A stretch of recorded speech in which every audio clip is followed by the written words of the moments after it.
Stop dulu, teman-teman. Aku mau cerita tentang pengembangan ilmu kimia, terutama spesifiknya tentang teori atom. Nah, pengembangan ilmu kimia itu juga ada ceritanya sendiri, teman-teman. Jadi kalau dulu awal-awal ilmuwan bernama Dalton itu punya pemikiran bahwa atom itu suatu benda yang paling kecil di alam semesta yang kita nggak bisa bagi lagi. Jadi semacam bola yang menyusun semua materi yang kita pegang saat ini. Nah, pada saat itu teori itu mungkin dianggap benar, tapi sering berjalannya waktu ternyata banyak penemuan-penemuan, salah satunya yaitu penemuan tentang elektron oleh Thomson ya. Nah, Thomson ini dia desain eksperimen ya dari dua elektroda yang ditaruh di ujung satu-satu ini, di setengahnya vakum, teman-teman. Terus elektroda ini dihubungkan dengan listrik. Nah, ketika dinyalakan kan muncul sinar tuh. Nah, sinar itu ternyata pas dipasang sama medan listrik itu dia dibelokkan ke arah yang positif. Nah, kalau dipikir logika kan, sinar kok bisa dibelokkan. Nah, akhirnya Thomson ini berpikir, wah berarti sinar ini bukan sinar tapi partikel yang bermuatan negatif. Nah, pada saat itu memang Thomson mungkin nggak ngerti namanya elektron. Waktu itu kalau nggak salah disebut namanya corpuscles kalau nggak salah.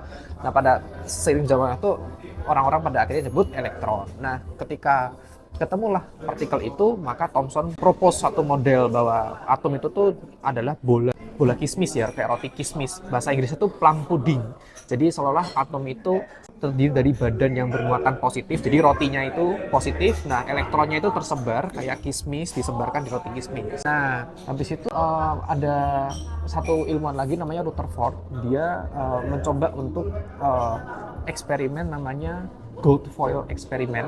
Indonesianya mungkin percobaan lempeng tipis emas. Jadi kalau menurut modelnya Thomson, berarti ketika kita tembakan sinar alfa, berarti harusnya dia akan tembus saja karena kan atom itu kan netral berarti kan. Nah, ternyata setelah Rutherford cobain, ketika ditembakkan sinar alfa, ternyata ada yang tembus, ada yang dibelokkan, bahkan ada yang dipantulkan. Nah, ini suatu hasil yang mungkin kalau dengan kata-kata sekarang membagongkan mungkin ya. Nah, setelah itu Rutherford pikir, oh berarti di tengah-tengahnya atom ini itu mungkin ada suatu area kecil yang padat, yang ada masanya, yang dia tuh bisa mantulin partikel sampai bahkan sampai memantulkan balik ya sudutnya itu ke pemancar sinar alfanya. Nah, akhirnya Rutherford propose suatu model, oh berarti atom itu ada intinya positif, bermuatan positif, dan dikelilingi sama elektron. Tapi waktu itu mungkin Rutherford belum tahu elektronnya tuh gimana dia mengelilingi atomnya itu. Jadi inti atomnya itu. Jadi